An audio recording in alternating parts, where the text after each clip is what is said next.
बोलिए श्री आशुतोष महाराज की, सच्चे दरबार की जय।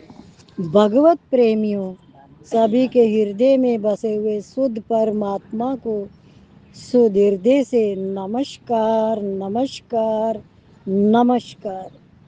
सभी के हृदय में बसे हुए शुद्ध परमात्मा को शुद्ध हृदय से नमस्कार नमस्कार नमस्कार।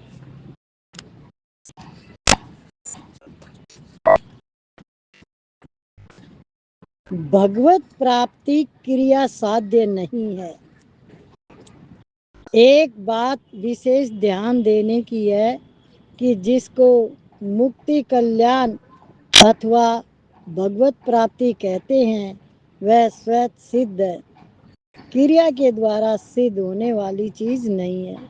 यह बहुत विलक्षण बात है। आप कृपा करके इस बात की तरफ ध्यान दें। संसार की जितनी भी वस्तुएं हैं वे सब प्रकृति का कार्य होने से उनमें हरदम परिवर्तन होता रहता है। क्रियाशील होने से उन वस्तुओं की प्राप्ति भी कर्मों के द्वारा ही होती है। अतः संसार की वस्तुएं क्रिया साध्य है, परंतु परमात्म तत्व सदा ज्यों का त्यों रहता है, उसमें कभी कोई परिवर्तन नहीं होता। अतः परमात्म तत्व क्रिया साध्य नहीं है। सिद्धांत की एक बहुत बढ़िया और सूक्ष्म बात है कि परमात्म तत्व स्वतः सिद्ध है, वह क्रियाओं के द्वारा प्राप्तनीय नहीं है। यह बात विशेष ध्यान देने की है। आपका ध्यान आकृष्ट होने के लिए कहता हूँ कि ये बात मेरे को बहुत वर्षों के बाद संतों से मिली है। ये बात सर्वशास्त्र सम्मत भी है। अतः केवल इस बात की तरफ ही आप ध्यान दें तो बहुत ही लाभ की बात है। अब इसका खुलासा कहता हूँ, आप ध्यान दें। हम ये मानते हैं कि परमात्मा सब समय में है, सब जगह है, सभी में है और सबके हैं। अब इन चारों बातों पर विचार करें। परमात्मा सब समय में है तो इस समय है कि नहीं? अगर इस समय नहीं है तो परमात्मा सब समय में है ये कहना नहीं बनेगा। परमात्मा सब जगह है तो यहाँ है कि नहीं? अगर यहाँ नहीं है तो परमात्मा सब जगह है ये कहना नहीं बनेगा। परमात्मा सभी में है, वे जड़ चेतन स्थावर जंगम आदि सभी में है। सजीव के दो भेद है, स्थावर और जंगम। वृक्ष आदि स्थावर है और मनुष्य पशु पक्षी आदि जंगम है। जड़ चेतन में स्थावर जंगम में परमात्मा है। नीचे से भी नीचे समझे जाने वाले प्राणी में तथा दुष्ट से दुष्ट आचरण वाले मनुष्यों में भी परमात्मा है। संत महात्माओं में भी परमात्मा है। अब ये बात कैसे समझ में आएगी? जैसे दुष्ट से भी दुष्ट में परमात्मा है और साधु संतों में भी परमात्मा है। इसका अर्थ का क्या विश्लेषण किया आपने? क्या समझ में आया कि इस बात को कैसे समझा कि जो पापी लोग हैं, जो दुष्ट आत्माएं हैं, उनके अंदर कैसे है परमात्मा?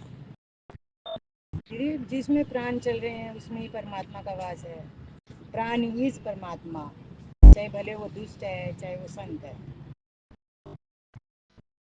ये समझ में आया? और कोई बताएगा कुछ? भगवान को सर्वव्यापी कहा गया है तो सब में तो विराजमान तो सर्वव्यापी है तो सब में है वो। और भी कोई बताएगा? कहा गया कि आप जानते भी हो, मानते भी, मानते हो, जानते नहीं हो। मानना एक ही बात है। नहीं, जानना और मानना का फर्क बताऊं, पहले बहुत बार आप सुन चुके हो।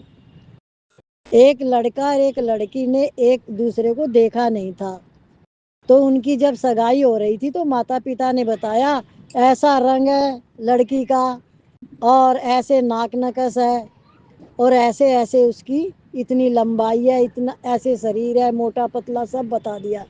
तो उसने अपने अंदाजे से लगा लिया ऐसी होगी। तो उसने अंदाजा लगाया पर उसे नहीं पता वो कैसी है, उसने अभी उसको जाना नहीं। क्या? फिर एक बार उसको दिखाया गया, तो जब दिखाया गया तो वही लड़की जो उसने अपनी आकृति बनाई थी वो वैसी नहीं थी। क्या क्या समझ में आज जानने और मानने में? जब तक आपने कोई चीज देखी नहीं तो आप प्रैक्टिकल कैसे कह सकते हो ये ऐसी है? जब देख लियो आप कह सकते हो नहीं ऐसी मैंने देखी थी। तो परमात्मा का है कि आपने जब तक देखा नहीं है, जाना है। जानना और देखना दोनों अलग है, और मानना तो और अलग है। जानना है कि आपने समझा है परमात्मा है, मानना है कि भाई सब लोग कहते भी हैं, शास्त्रों में भी है, तो वो मानना है आपका। एक है आपने उसको अंदर में जान लिया कि परमात्मा के सिवा इस संसार का कोई मतलब ही नहीं है, कुछ है ही नहीं, और एक परमात्मा है, बाकी और कुछ नहीं। अब आप रूई भी देखोगे तो कहाँ से आई? धरती में उसकी उत्पत्ति हुई तो वो क्या बनी, किससे बनी? सारी चीज परमात्मा से बनी हुई है, सब कुछ, उसके सिवा कुछ भी नहीं है। पर ये आपने जब तक जाना नहीं है, समझा नहीं इस बात को, देखा नहीं, उस तरीके से समझ में नहीं आया, तब तक आप बोलोगे कि ऐसा ऐसा सब कुछ भगवान है, सारी चीज भगवान की है। कहना भी अच्छी बात है, लेकिन जब आपने देख लिया तो आपका प्रैक्टिकल हो गया। जानने और मानने का अंतर पता लग गया। हाँ दीदी, मानने में डाउट हो सकता है पर जानने में डाउट नहीं होता। जानने के बाद आप हकीकत को जानते हो। संशय संदेह नहीं रहता है, जानने के बाद फाइनली हो जाता है सब। तो आप एक तो सत्संग सुनते हो और एक सत्संग की सुनी हुई बात को धारण करते हो। धारण करते हो तो आपको उन शब्दों की वैल्यू है, समझ है उन, और फिर कहीं पर भी आपको कोई भी चीज मिलेगी, कान में कुछ भी आएगा, तुरंत आपका सही विश्लेषण होएगा उसका। और जो सुनी हुई बात है और आपका आपने सत्संग सुना, उसके ऊपर आपने घर जाके तो कोई ध्यान नहीं दिया, तो वो आप कोई भी बात सुनोगे तो बोले हाँ ऐसी हमने भी सुनी थी। तुरंत उस तरफ हो जाओगे। आपका जब निश्चय हो जाएगा, चित्त शुद्ध हो जाएगा, उसके अंदर एक भी मैल नहीं आएगी, कहीं से कुछ भी धूल का कण भी नहीं आएगा, वहां पे होता ही नहीं है। एक परमात्मा को जब जान लिया, परमात्मा ही है सब कुछ, और कुछ है ही नहीं। अब मैं तो यहाँ तक भी बता सकती हूँ आपको, फलों में रस है, मिठास है, खटास है, वो कहाँ से आई? कहाँ से आई? वो आपकी रसना में है। वो रसना कौन है?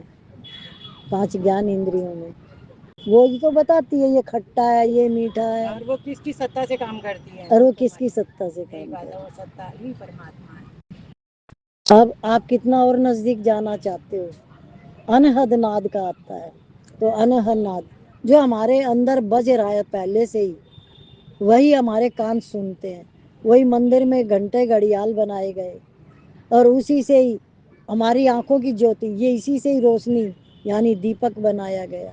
ये हमारी ज्योतियों की ज्योत परमात्मा, यहाँ आपका बिंदु केंद्र है, ये परमात्मा है। यहीं से ही आपका सारा सिस्टम चलता है। अगर आप बहुत सूक्ष्म से ध्यान दोगे तो आपको समझ में आएगा कि मेन बिंदु यहाँ है आपका, और इसी से पूरा, यह आपका पूरा कंप्यूटर है। क्या? इसके अंदर 2 तरह की वो है, नेगेटिव पॉजिटिव। तो नेगेटिव पॉजिटिव में आएगा, नेगेटिव ज़्यादा है, जल्दी कैच करता है, वो ज़्यादा देर रहता है, पॉजिटिव थोड़ी देर रहता है, कम कैच करता है। क्या? पर आपने एक अपने आप को जान लिया, समझ लिया, तो आप नेगेटिव को तो एक सेकंड में हटा देते हो, ये मेरा विषय ही नहीं है, तो वो नेगेटिव आपका आना बंद हो जाएगा। जब तक आप यूट्यूब पे क्या देख रहे हो, खाना देख रहे हो तो खाना ही खाना आता रहेगा, भजन देख रहे हो भजन ही भजन आते रहेंगे। ऐसे ही आपका ये सिस्टम काम करता है। तो आप उसके अंदर बातों का रस है, किसी के पास बैठ के बातें कर रहे हो, उसमें रस आ रहा है, तो आपको फिर और किसी चीज़ से स्वाद नहीं आएगा, अच्छा नहीं लगेगा। यदि आपका मन भक्ति में है तो आप हर चीज़ को देखते हुए, सुनते हुए, सूंघते हुए, उसमें से भी सारी चीज़ भगवान की निकाल लोगे, सब चीज में, क्योंकि आपका चित्त ही शुद्ध है, तो आपको सब चीज शुद्धता में ही दिखेगी, उसके अंदर कोई मलिनता आने वाली नहीं है। बस एक बार पक्का होना चाहिए, एक बार, और वो एक बार पक्का होने के बाद आपका कहीं और मन जाएगा भी नहीं, रस ही नहीं रहता इंद्रियों में। क्या आपको वो दिखेगा ऐसे ही सब काम करते हुए, जिस तरीके से संसार में सब रहते हैं, पर उसकी अंदर की स्थिति अलग हो जाती है। और ये स्थिति के लिए एक तपस्या है स्वयं की, कि हमारा मन कहीं न जाए, एक भगवान में ही लगे। तो बार बार आपका नेगेटिव कब जाएगा, जब आप उसे हटाएंगे नेगेटिव को, उसमें आप अपनी सत्ता नहीं डालेंगे, क्योंकि हमारी इंद्रियों में तो रस है नहीं, क्योंकि वो जड़ है तो रस कहाँ से आ रहा है, ऐसे ही आ रहा है। वो पेड़ पे आदमी चढ़ गया डर के, और नीचे क्या है, और ऊपर क्या है, मधुमक्खी का छत्ता, फिर एक शेर बैठ गया बाहर, और उस पेड़ को दो चूहे काट रहे, सफेद और काला, पर वो एक बूंद की उसमें मिठास में मुंह ऊपर बार बार कर रहा है। बस इतना ही रस समझना, चारों तरफ क्या है, और फिर भी ये सच मान लो, यही सुख ढूंढ रहा है मनुष्य। ओए कहाँ बैठ गया चढ़ के हमारे।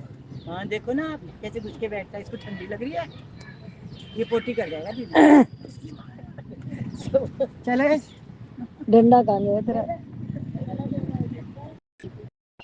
ऊंचा कर दे इसे, इसको तो कुछ ही नहीं कह सकते। तो जो हमारा जो चित्त है वो शुद्ध रहे, मन निर्मल रहे, इसके लिए सबसे पहले बहुत भारी घुटन होएगी पहले, है कितनी घुटन होएगी, और आपको कुछ भी करना नहीं है, पर जब जिस दिन आपको तत्व का बोध अंदर में चित्त धारण करेगा, आपको बहुत घुटन होएगी, रोना भी आएगा कि इतने दिन से मेरे को ये चीज पता क्यों नहीं थी, मैं एक भी गलती नहीं करती, कभी भी गलती नहीं करती। अब आप जितने जितने नजदीक भगवान के पहुंचते जाओगे अंदर अंदर, तो आप कहोगे मैंने गलती करी नहीं है, और मेरी गलती नहीं है, मैं गलती के विषय में सोच क्यों रही हूँ, क्या कपड़ा तो साफ हो गया, अब उस पर मैल क्यों चढ़ा रही हूँ मैं, तो आप उसको अपने अंदर आने ही नहीं दोगे, क्या उसका गेट अलग करके बंद कर दिया आपने, हटा दिया उसको। पर आपको कभी भी ऐसे होता है कि आपको कभी परमात्मा के साथ जुड़ने के लिए घुटन हुई हो, रोना आया हो, जब वो स्थिति कब बनती है, जब उसको मिलना होता है, आपसे जुड़ना होता है, तब वो अपने आप स्थिति बनती है भीतर में, क्योंकि वो रास्ता खुलता है अंदर का, तब वो एंट्री होती है।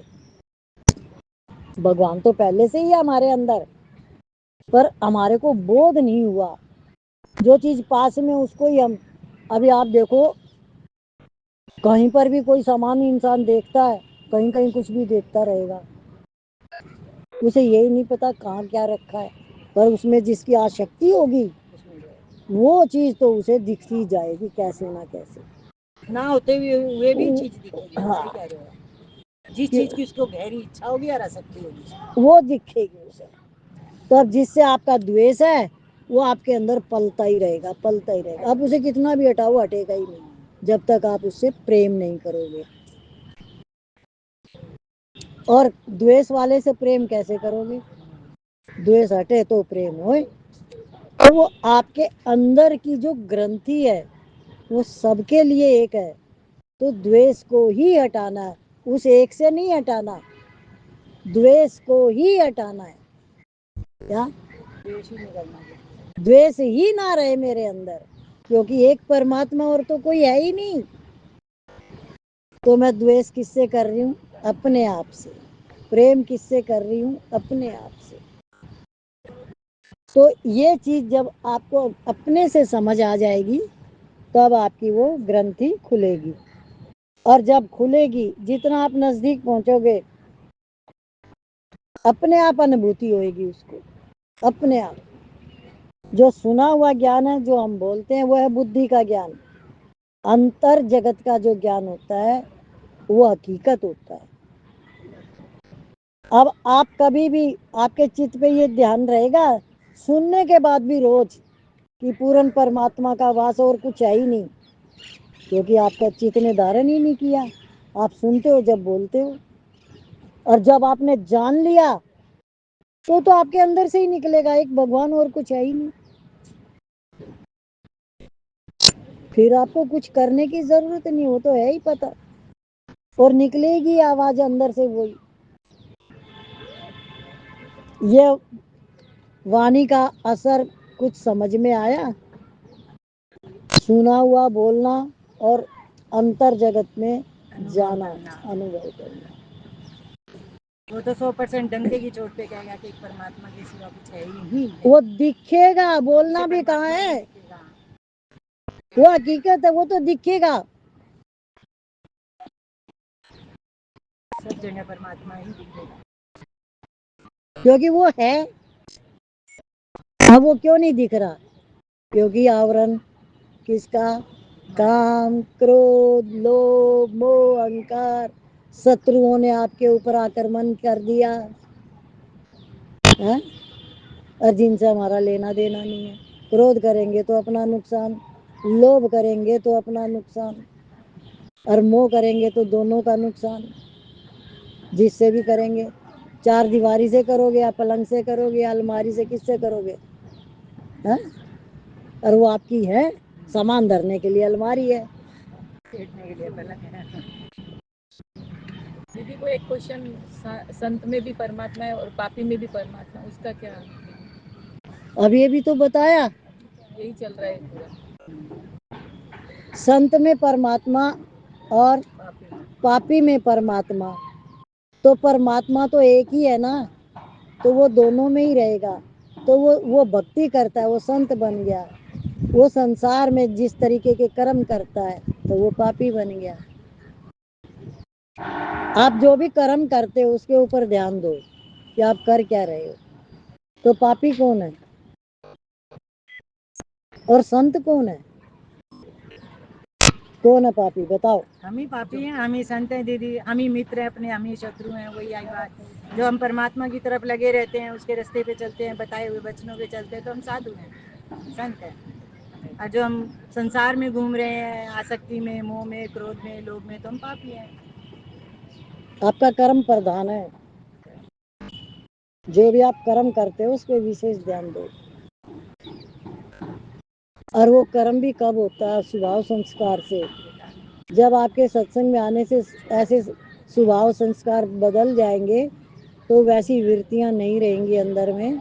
जैसे मोटी मोटी बात को एक बार पकड़ लो, कैच कर लो, कि किसी से इतनी भी इच्छा मत रखो, जड़ को काटना है तो। ये तो दीदी सबसे पहली बात है, किसी से इच्छा नहीं। इच्छा दुखों का घर है। आपको इस बात की भी इच्छा का दुख मिलेगा कि आपने कहा ये काम कर दो, और उसने सुनी ही नहीं बात, वो उसको सुनी ही नहीं, पर आपने तो कह दी, पर इस बात का आपने दुख मान लिया, करके नहीं दिया, पर उसने सुनी नहीं, और आपने तो कही। कोई मतलब है? पर आप तो दुखी हुए। सीधी रात सुन रही थी मैं, बहुत बड़े संत बोल रहे थे कि कोई जैसे हमारा कोई काम कर देता है, या हम किसी का काम कर देते हैं, तो धन्यवाद नहीं बोलते कि थैंक यू, धन्यवाद। बोला इतनी भी इच्छा मत रखो कि सामने से कोई धन्यवाद दो, उसको भी मत रखो। हम ना रखे, हम ना रखे हैं। धन्यवाद की भी इच्छा ना रखी। हाँ, तो वो भी तो इच्छा है कि मैंने काम किया और इसने मेरे को ये भी नहीं कहा कि तूने बहुत अच्छा किया। हम कह सकते हैं, हाथ जोड़ के भी कह सकते हैं बहुत बहुत धन्यवाद, पर हम ना रखें, हम ना रखें। और ऐसी आती है क्या भावना? हमारे अंदर तो नहीं आती, ऐसी भाव हमारे अंदर है ही नहीं। शुद्ध से शुद्ध वस्तु में तथा अपवित्र से अपवित्र वस्तु में भी परमात्मा है। नरकों में भी परमात्मा परिपूर्ण है। जब वे सब में है तो हमारे में है कि नहीं? अगर वे हमारे में नहीं है तो परमात्मा सब में है यह कहना नहीं बनेगा। परमात्मा सबके हैं। देखो, नरकों में भगवान बताया, नरक कहाँ है? काम, क्रोध, लोभ, मोह नरक के द्वार है। यही नरक के द्वार है। अब बताओ नरक कहाँ है? जिसके पास काम क्रोध लोग है वही नरक में बैठा है। अब पता चल गया। अरे भगवान तो वहां भी है, नहीं तो आपको पता ही कैसे चलेगा कि आप नरक में बैठे हो कि स्वर्ग में? उसकी सत्ता से सत्ता तो उसी की ना दीदी, तो भी पता चला। अब देखो, हर चीज में परमात्मा की सत्ता ही चलती है। आप जितने भी कुछ भी बोलो, सुनो, समझो, कुछ भी करो, शाणे बनो, बावले बनो, है तो वो ही, चलेगी तो उसी की। बाकी आप अपनी चला लो, आपकी चलती तो है ही नहीं। धोखा है। हंसना है तो चलाओ, हंसना है तो चलाओ, और निकलना है तो हट जाओ। कोई कहे वो काम कर दो। चतुराई मत करो। ये मैं अपने अनुभव की बातें आपको शेयर कर रही हूँ कि चतुराई और शाना बन के इंसान कैसे मूर्ख बना रहता है।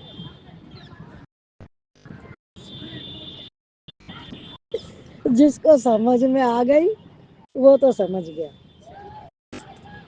समझ में आ गई। देखो, सेवा सिमरन साधना ये निष्काम है। निष्काम सेवा तो हर घड़ी हर पल ध्यान में रखनी है, पर संसार में विचरण करते हुए अपने मन पे कंट्रोल रखना है। शाणे मत बनो।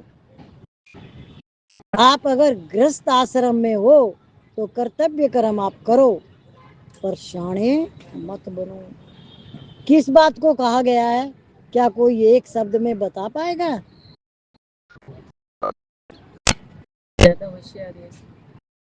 शब्द का उच्चारण करना पड़ेगा। कई बार बताते ना दीदी, ज्यादा शाना बनता है इंसान, ये काम तो मैं ही कर लूंगी। बहू हो चाहे बेटी हो, उसके आगे तो बहू बेटी सोचती है करने दे, इसको पसंद है, तो वापस जाता है इंसान। अभी मैं अपनी बताती हूँ, तुमने अपने तरीके से बता।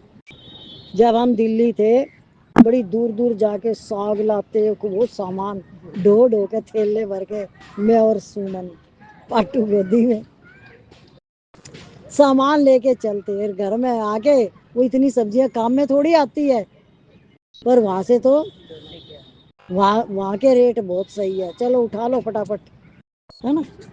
ये शानपत है। कितना मूर्ख ना बनाया। शरीर का ध्यान देते उस टाइम शानपति रहती है, बस हाँ ये सस्ता है, ये बढ़िया है, ये चलो। और किसके लिए कर रहे हो? अब यहाँ आ जाओ, किसके लिए कर रहे हो? किसके लिए कर रहे हो? दीदी दो पैसे बचाता है तो किसके लिए कर रहे हो? अगर इतनी शानपत भगवान के लिए की होती, इतनी सुजागी रखी होती, तो आज आपका चेहरे का नूर कुछ और होता।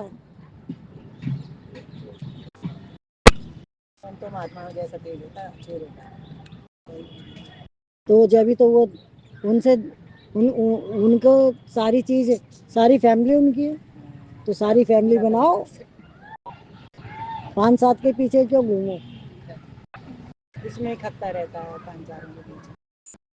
तो अब ये बात कब समझ में आएगी? ये समझ आ गई दीदी समझ आ गई अब नहीं करते यह नहीं है कि वे साधुओं के हैं, गृहस्थों के नहीं है, भाइयों के हैं, बहनों के नहीं है, ब्राह्मणों के हैं, अतन्य जो के नहीं है। ऐसा आप नहीं कह सकते कि परमात्मा किसी व्यक्ति विशेष के है। परमात्मा दुष्ट से दुष्ट पुरुष के भी वैसे ही हैं जैसे महात्मा से महात्मा पुरुष के हैं। परमात्मा पर महात्मा से महात्मा का जैसा हक लगता है वैसा ही हक दुष्ट से दुष्ट का भी लगता है। उनमें कभी किंचन मात्र भी पक्षपात नहीं है। देखो, अभी हम भजन गाएंगे। अभी जो बात कही गई है, कभी भी सत्संग की वाणी में जो बात कहते हो, सुनते हो, उसमें कभी भी ये मत कहना मैंने बोला तो मेरे को ये बात सुननी पड़ी, आगे से तो मैं नहीं बोलूं। बोला तो अच्छा किया। अभी आपने कहा कि हम निकल गए, अब नहीं करते शाणपत, तो अभी कोई निष्काम सेवा आएगी तो क्या आप तैयार हो? उस समय फिर उसमें नहीं घूम रहे, वो चीज ध्यान में नहीं आ जाएगी। उस काम से हम तैयार बस इतनी मन के अंदर भाव रखनी है, आए तो तैयार है बस। बोलिए श्री आशुतोष महाराज की जय, सच्चे दरबार की जय। साकार तू है, निराकार तू है, साकार तू है, निराकार तू है। जिधर देखती हूँ उधर तू ही तू है, जिधर देखती हूँ उधर तू ही तू है। साकार तू है, निराकार तू है, साकार तू है, निराकार तू है। मुझे हर जन्म में है जिसने संभाला, मुझे हर जन्म में है जिसने संभाला, और भव के बंधन से मुझको निकाला, और भव के बंधन से मुझको निकाला। मेरे सतगुरु तू वही हूबहू है, मेरे सतगुरु तू वही हूबहू है। जिधर देखती हूँ उधर तू ही तू है, जिधर देखती हूँ उधर तू ही तू है। साकार तू है, निराकार तू है, साकार तू है, निराकार तू है। जिधर देखती हूँ उधर तू ही तू है, दिल देखती हूँ उधर तू ही तू है। दिल में जो उतरी है तस्वीर तेरी, दिल में जो उतरी है तस्वीर तेरी, तो मस्तिष्क में उभरी है तस्वीर तेरी, तो मस्तिष्क में उभरी है तस्वीर तेरी। तू ही मेरे दिल में तू ही रहबर है, तू ही मेरे दिल में तू ही रहबर है। जिधर देखती हूँ उधर तू ही तू है, जिधर देखती हूँ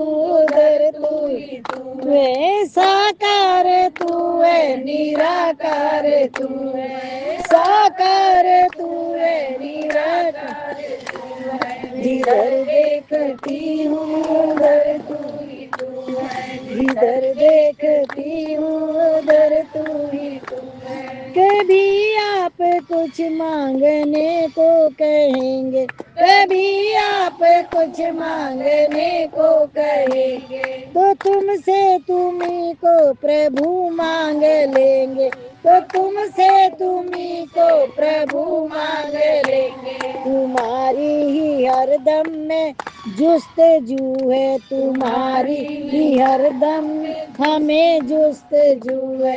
जिधर देखती हूँ उधर तू ही तू है, जिधर देखती हूँ उधर तू ही तू है। साकार तू है, निराकार तू है, साकार तू है, निराकार तू है। जिधर देखती हूँ उधर तू ही तू है, जिधर देखती हूँ उधर तू ही तू है। छलकता है सीने में जो प्यार तेरा, छलकता है सीने में जो प्यार तेरा, वही मुझ पर ये उपकार तेरा, वही मुझ पर ये उपकार तेरा। तू ही पीर मेरा, तू ही सतगुरु है, तू ही पीर मेरा, तू ही सतगुरु है। जिधर देखती हूँ उधर तू ही तू है, जिधर देखती हूँ